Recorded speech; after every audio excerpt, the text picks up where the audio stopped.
Christopher Ward shrinks the moon, Serica tries something new, GPGH Whiz, that's a lot of watches, and more. That's episode 94 of A Week in Watches, a bi-weekly look back at new releases and interesting stories from the watch industry. I'm Zach Weiss, let's get this thing started.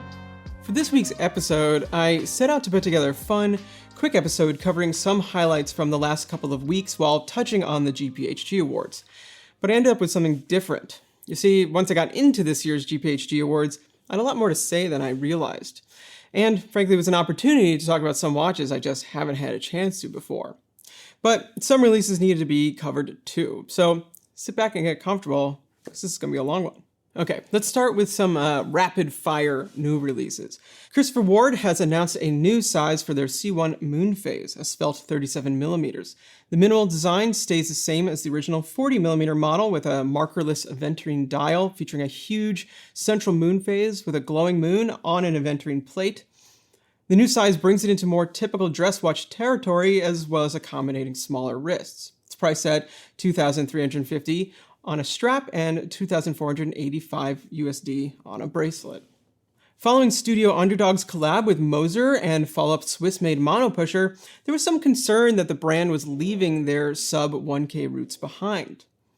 Well, that concern was unfounded, as the brand has announced the third generation of their 01 series chronographs, now powered by a bespoke version of the Seagull ST19 manual wound movement called the ST1901B.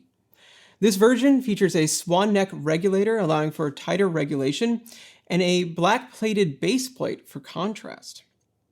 Otherwise, the 01 stays largely the same, save a larger crown, a thinner profile of 12.9mm, a larger display back crystal, and the words "Assembled in Britain" on the dial. Priced at $675, these are sure to be popular. Jaeger LeCoultre launches the Reverso Tribute Chronograph in a solid rose gold. And I don't mean just the case, rather the dial, hands, and bridges of the movement as well.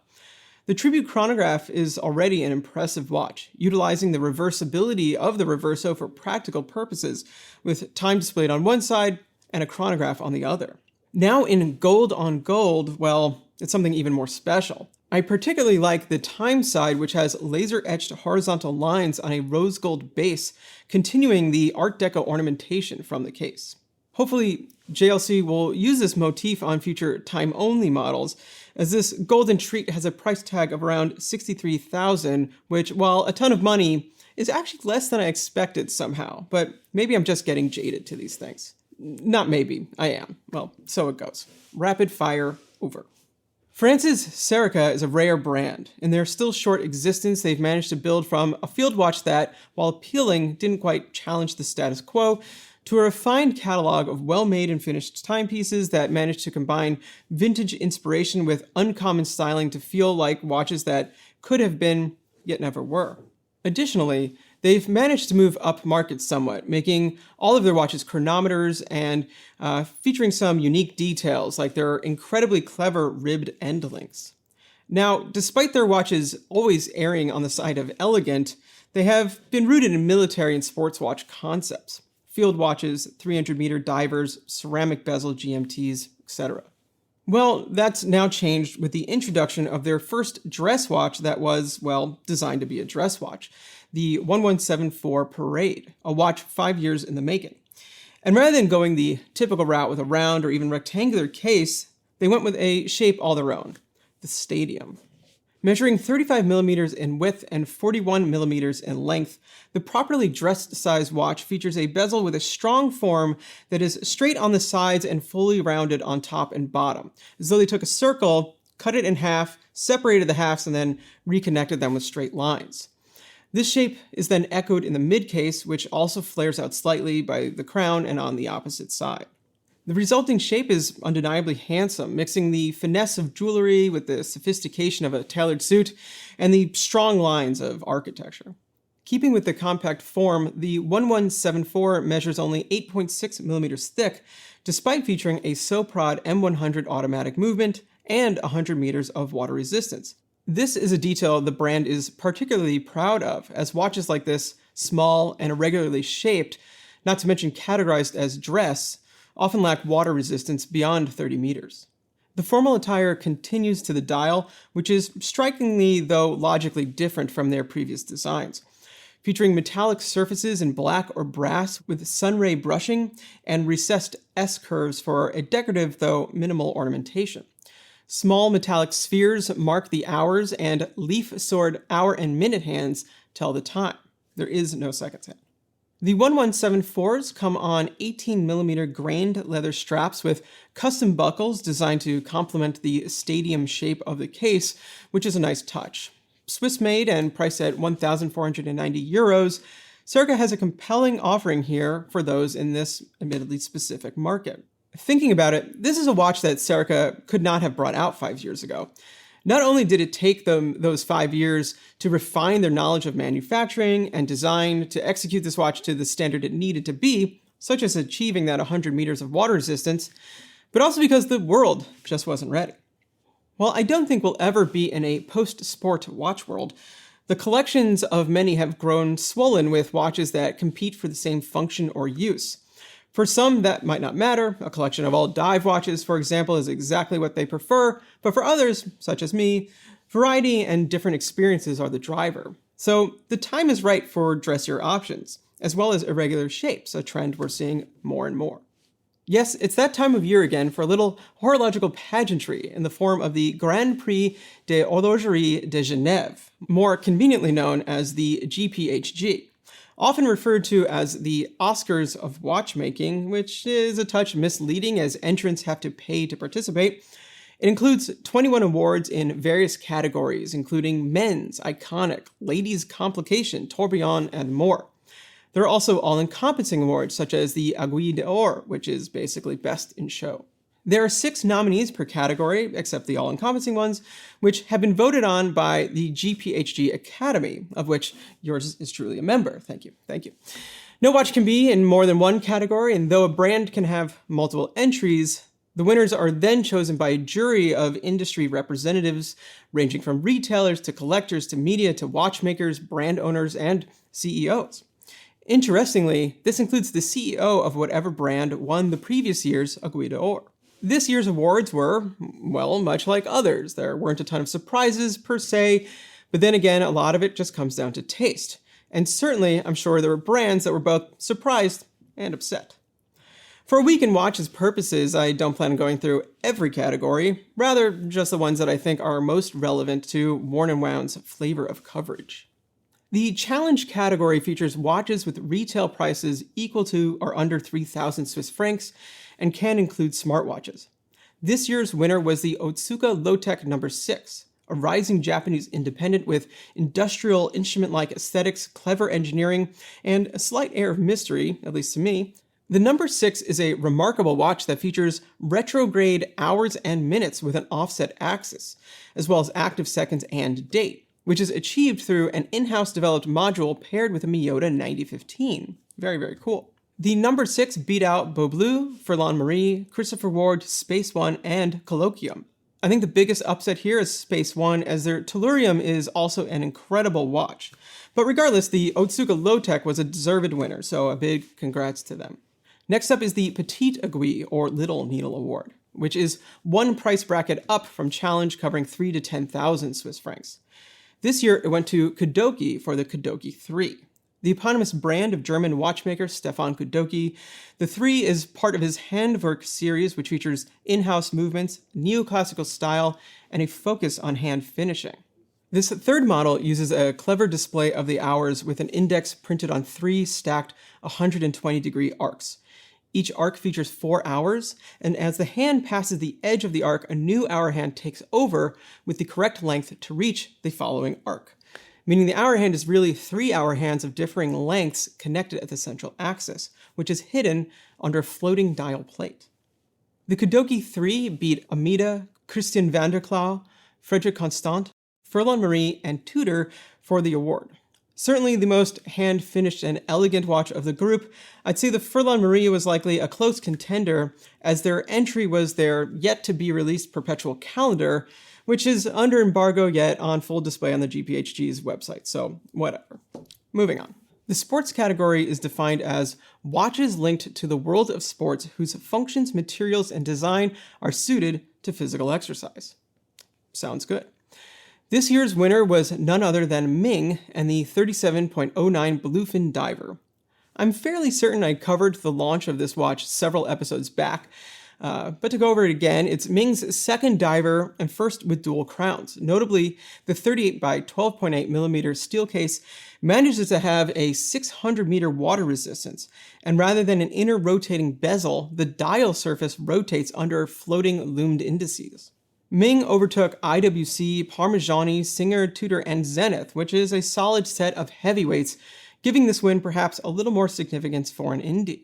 The Singer Dive Track Diving Chronograph, powered by the Agilor Agengraph, is a very impressive watch as well, but at about 18 times the price of the Ming and 49 millimeters in diameter, it's perhaps less practical as a functional sports watch. The GPHG, much like the Swiss luxury watch industry at large and the Oscars, still has gendered categories, so men's watches are defined as masculine watches comprising the following indication only: hours, minutes, seconds, simple date, day of the month, power reserve indication, classic moon phase, and that may potentially feature a digital retrograde display or be adorned with a maximum 9-carat gem setting. Okay then. This year's winner was the Voutilanen KV20i Reversed. Featuring a platinum case with Voutilanen's signature teardrop lug design, the showstopper is the dial, or lack thereof, giving view of a manual movement that is upside down with hour and minute hands mounted at the center, hence reversed. The movement, which features German silver main plate and bridges, is hand-finished to the highest standards and sports a massive balance held by a single arm at 12. The active seconds is on the back of the watch, a nod once again to the reversed concept. Voutilanen beat Bulgari, Garrick Grand Seiko, Hajime Asaoka, and Parmigiani for the title. Now look, Voutilanen's watches are some of the best made and finished available, and they are priced to match. But I can't help feeling, in this category specifically, it was a bit of an odd choice for a winner, which is really about the ambiguity of the genre men's rather than the watch. I feel like a general category like this should imply a level of practicality and perhaps accessibility in luxury watch terms. We could also argue how they are defining masculine and why that applies, but that's a different conversation. So to me, the winner should have been Grand Seiko. Sorry, Garrick, love you guys, but I'm playing out a logic here. The Grand Seiko SLGW003 combines chronometry by way of the 9SA4 high-beat dual-impulse 80-hour hand-wound movement with wearability from the 38.6 by 9.95 millimeter brilliant hard titanium case, with practicality via a fully indexed dial with hands and markers designed for legibility, and finally with artistry by way of the birch bark dial. It's also 11,700 versus 134,900 Swiss francs. Despite the fact that the Grand Seiko is completely and utterly unisex, as something to award for being a good time-only men's watch, I think it makes more sense. In a category about hand finishing, in a category about movement design, in a category about traditional watchmaking or various other concepts, the Voutilanen would win hands down. But just men's? Alright, well this is taking too long, so I'm going to speed up the next few to get on with the show. The Tourbillon Prize went to the Daniel Roth subscription because, just look at it. The Chronograph Prize went to the Sylvain Pinot ex Messina Lab Monopusher. A beautiful and unique indie, Willie Messina is also a friend of Worn & Wound, so kudos to him and Sylvain. Time Only went to the Moser Streamliner Small Seconds Blue Enamel. A beautiful watch, of course. I'm not certain why it beat out others in the category, which, frankly, is another place the Voutilanen might have made more sense. The Mechanical Exception Award for watches with special mechanisms, unique functions, original concepts, etc. is worth a pause because the winner is very impressive. It went to the Beauvais Recital 28 Prowess 1. Not a brand I follow closely, but I might have to now because this watch is nuts. In addition to a tourbillon, world time, and perpetual calendar with roller-based displays, all driven by a 10-day power reserve from a single barrel, it also accounts for daylight savings. So the 24 cities representing the time zones on the dial are actually printed on rollers that adjust together to recalibrate for the difference. It's absolutely bonkers and brilliant. Okay, I'm going to wrap this up with 3 of the all-encompassing awards that are, in theory, open to watches from any category. The chronometry prize is all about accurate timekeeping at a watch awards show. Go figure. Anyway, went to the Literer Triple Observatory Chronometer. I'd need an episode and frankly to do a lot more research to explain this one very well, but the TLDR is that it utilizes an escapement of the brand's own design called the double wheel escapement with central impulse. It features 2 barrels, 2 gear trains, and 2 escape wheels, hence the double wheel in the name. Each escape wheel features a 10-second remontoire for constant force, which alternate in operation with a 5-second interval to overcome any variation. And then there's a unique anchor for more efficiency. The movement is gorgeous too, with a very open, symmetrical design mirrored about a large central bridge. In other words, lots of heady watchmaking, and it won because, well, of everything I just said, and because this version of the watch has undergone and passed 3 independent observatory chronometer trials, one in France, one in Germany, and one in Switzerland, in addition to already being certified by the COSC. To make matters a little cooler, it's also not a one-off, but rather a series of 8 pieces. Next, we have the Audacity Prize, which is given to the best competing timepiece featuring a nonconformist, offbeat approach to watchmaking, and this year they had a pretty perfect candidate, the Berneron Mirage Sienna, a watch that turns the expression form follows function on its head. Seemingly this year's breakout haute indie, at a glance the Mirage might seem like a thematic variation on the Cartier Crash. And while its dripping, exotic shape certainly evokes that recently regaled iconic jewelry watch, the Berneron goes beyond the aesthetic, as its form is driven by the design of the caliber. The asymmetrical shape of the movement, called caliber 233, allows for a proportionally large barrel, giving it a 72-hour power reserve despite its small size. They also reversed the position of the hour and minute hands, placing the hours on top, which is both logical as it won't get covered and allows for the case profile to be thinner because the crystal can slope down earlier. Now, sure, they could have just rounded the whole thing out, but the point was not to waste space, which is especially important considering the bridges and plates are all made from 18-karat gold. The rest of the watch follows the Dali-esque lines with clearly some artistic flair and license being used on the dial. I briefly got to see this watch at the GPGH viewing in New York City back in October, and in a room full of huge, complicated, ostentatious watches, both on display and on wrist, this petite, demure, and pleasantly strange watch actually stood out. And finally, there's the Aiguille d'Or, the Golden Needle, the one award to rule them all. And this year it went to IWC for the Portuguese Eternal Calendar. While eternal might be a bit of a stretch, in theory the calendar on this watch doesn't need to be adjusted until potentially the year 4000, which is to say it's a secular perpetual calendar which compensates for the need to skip the leap year once every 400 years. And for the record, the only reason it might need to be changed in the year 4000 is because apparently it has yet to be decided if that year will be skipped. In the scheme of the day's issues, I think this one can be left for future generations.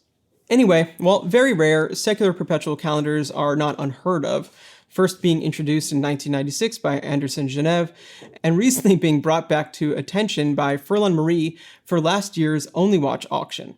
So what makes the IWC so special it deserved the reward? Well, while I wasn't in the room for the conversation, I imagine it had something to do with the moon phase, that in theory will only need to be adjusted after a mere 45 million years.